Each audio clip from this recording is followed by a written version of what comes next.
ശ്രീ മോഹൻ വർഗീസ്, ഇപ്പോൾ സോണിയാഗാന്ധി പറയുന്നത് അത് കോൺഗ്രസിന്റെ നിലപാട് തന്നെയാണ്.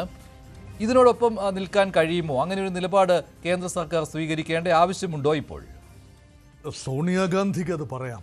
പക്ഷേ യഥാർത്ഥത്തിൽ വിദേശ നയ രൂപീകരണം ഗവൺമെൻറ്റിൻ്റെ പ്രൊറോഗറ്റീവാണ്. നിലവിലുള്ള ഇൻകംബന്റ് ഗവൺമെൻറ് ദീർഘകാല ഒരു ട്രാക്ക് റെക്കോർഡും ഇന്നത്തെ ആവശ്യവും നമ്മുടെ രാജ്യ താല്പര്യം എല്ലാം പരിഗണിച്ചുകൊണ്ട് നിലപാടെടുക്കുന്നു. അതാണ് വിദേശ നയം.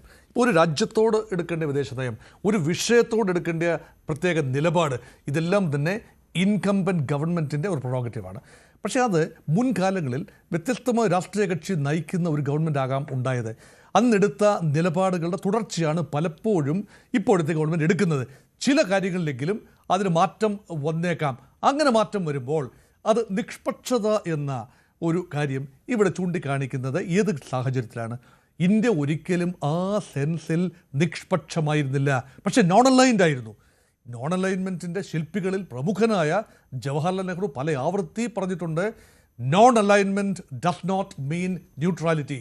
നോൺ അലൈൻഡ് ആണെന്ന് പറയുമ്പോൾ അന്ന് ശീതയുദ്ധം ഉണ്ടായിരുന്ന 1945-നും 1999-നും ഇടയ്ക്കുള്ള ആ ഒരു 45 വർഷക്കാലം, ആ സമയത്ത് രണ്ട് ചേരിയിലും ഔപചാരികമായി ചേരാതെ വിഷയ അധിഷ്ഠിതമായി നിലപാടുകൾ പറയുന്ന നയമാണ് ചേരിചേരാ നയം. അങ്ങനെയല്ലേ സംഭവിച്ചിട്ടുള്ളത്? ഒരിക്കലും ഒരു സോവിയറ്റ് യൂണിയനോട് അടുത്ത് നിൽക്കുമ്പോഴും പൂർണ്ണമായി സോവിയറ്റ് ക്യാമ്പിലായിരുന്നു എന്ന് പറയാനാവില്ല. ലേശം ഇഷ്ടം കൂടുതൽ സോവിയറ്റ് യൂണിയനോടായിരുന്നു എന്നത് പരസ്യമായ രഹസ്യമാണ്. പക്ഷേ നിലപാടുകളുണ്ടായിരുന്നു. നിലപാടുകൾ പലപ്പോഴും പറഞ്ഞിട്ടുമുണ്ട്. സൗത്ത് ആഫ്രിക്കയിലെ റേഷ്യൽ ഡിസ്ക്രിമിനേഷൻ, അപ്പാർത്തൈഡ്, അക്കാര്യത്തിൽ നിലപാട് പറഞ്ഞിട്ടുണ്ട്. പാലസ്തീനിയൻ കോസിൽ വ്യക്തമായ നിലപാട് ആദ്യം തന്നെ എടുത്തിട്ടുള്ള ഒരു രാജ്യമാണ്. ഇവിടെയും നിലപാട് പറഞ്ഞിട്ടുണ്ട് ഇന്ത്യ. സമാധാനത്തിന് വേണ്ടിയാണ് ഇന്ത്യ നിലകൊള്ളുന്നത്, യുദ്ധം ഒന്നിനും പരിഹാരമല്ല, അതുകൊണ്ട് യുദ്ധം നിർത്തണം എന്നുള്ള കാര്യം ഇന്ത്യ ആവശ്യപ്പെട്ടിട്ടുണ്ട്. പക്ഷേ അത് നിശബ്ദതയാണെന്നാണ് കോൺഗ്രസിന്റെ നിലപാട്. അത് നിഷ്പക്ഷതയല്ല എന്നും കോൺഗ്രസ് പറഞ്ഞു വെക്കുകയാണ്. ശ്രീ മഞ്ജുഷ്, അതിലൊരു ക്ലാരിറ്റിയാണ്. ഇപ്പോൾ ഈ സമദൂരത്തിൽ നിന്നും ശരിദൂരം കണ്ടെത്താനുള്ള ശ്രമം.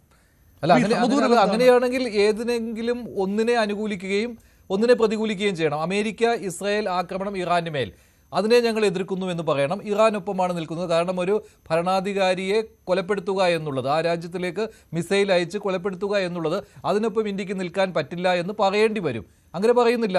ഇപ്പോൾ ഇരയോടൊപ്പവുമല്ല, വേട്ടക്കാരനോടൊപ്പവുമല്ല, അതുക്കും മേലെ മൂന്നാമതൊരു കാര്യം സമാധാനത്തിൻ്റെ പക്ഷത്താണ്. അതാണ് പക്ഷം. ഈ സമാധാനത്തിൻ്റെ പക്ഷം ചർച്ചയുടെ പക്ഷമാണ്. ആ കാര്യത്തിൽ ക്ലിയറായി പറയുമ്പോഴും എങ്ങനെ സമാധാനം എന്നതിനെക്കുറിച്ച് കൃത്യമായൊരു ബ്ലൂ പ്രിൻ്റ് മുന്നോട്ട് വെക്കാൻ ഒന്നുകിൽ മധ്യസ്ഥത, അത് ഇന്ത്യയെ സംബന്ധിച്ചിടത്തോളം ഏതെങ്കിലും രാജ്യങ്ങൾ അമേരിക്കയാണ് ഒരു വശത്ത്, ഇന്ത്യയുടെ മധ്യസ്ഥത സ്വീകരിച്ചുകൊണ്ട് അമേരിക്ക ഒരു കാര്യം നീക്കുമോ? അതുകൊണ്ട് അതൊക്കെ ഉട്ടോപ്യൻ ഐഡിയാസ് ആണ്, അങ്ങനെ ചെയ്യാനാവില്ല. അങ്ങനെയെങ്കിൽ പരമാവധി ചെയ്യുന്നത് ലോകരാജ്യങ്ങൾ അമേരിക്കൻ പ്രസിഡന്റുമായും അതുപോലെ ഇസ്രായേലി പ്രധാനമന്ത്രിയുമായും ഇന്ത്യയുടെ പ്രധാനമന്ത്രിക്കുള്ള സവിശേഷമായ ബന്ധം ഉണ്ടെങ്കിൽ സവിശേഷ ബന്ധം വെച്ചുകൊണ്ട് പരമാവധി ഒരു ഇൻ്റർലക്യൂട്ടർഷിപ്പ്, ഇതാണ് ഭാരതത്തിന് ഒരു ഘട്ടത്തിൽ ചെയ്യാവുന്നത്. രണ്ട്, ഇറാനുമായി ഈ പറയുന്ന ക്ലെയിം അനുസരിച്ചുള്ള ബന്ധം ഉണ്ടെങ്കിൽ ഇറാൻ്റെ ഇപ്പോഴത്തെ അവശേഷിക്കുന്ന നേതൃത്വം അതാരാണ് എന്ന് ഇന്ത്യൻ ഗവൺമെൻറ് അറിയാമെങ്കിൽ അവിടെ കൂടെ ഒരു നയതന്ത്ര ശ്രമം നടത്താവുന്നതേ ഉള്ളൂ. ഏതായാലും 9 രാജ്യങ്ങളുമായി, ഗൾഫ് മേഖലയിലെ 9 രാജ്യങ്ങളുമായി ഇന്ത്യൻ പ്രധാനമന്ത്രി സംസാരിച്ചു.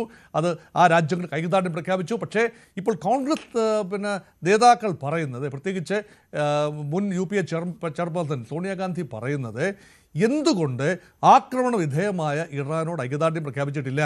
പക്ഷേ അങ്ങനെ വരുമ്പോൾ അത് ചേരിചേരാ നയത്തിന് എതിരെയുമാണല്ലോ.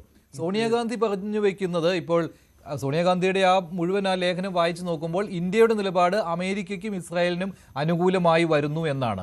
അതേസമയത്ത് തന്നെ സോണിയ പറയുന്നുണ്ട് ഈ സമതുലിത നയം, അതായത് ചേരിചേരാ നയം തന്നെ വേണം എന്നുള്ള കാര്യം, അതിന്റെ പ്രാധാന്യത്തെക്കുറിച്ച് പറയുന്നുമുണ്ട്. അപ്പോൾ കോൺഗ്രസിന്റെ നിലപാട് എന്താണ് ശ്രീ റോണി കെ ബേബി ഈ വിഷയത്തിൽ? കൂടുതൽ വാർത്തകൾക്ക് News 18 Keralam YouTube channel subscribe ചെയ്യുക.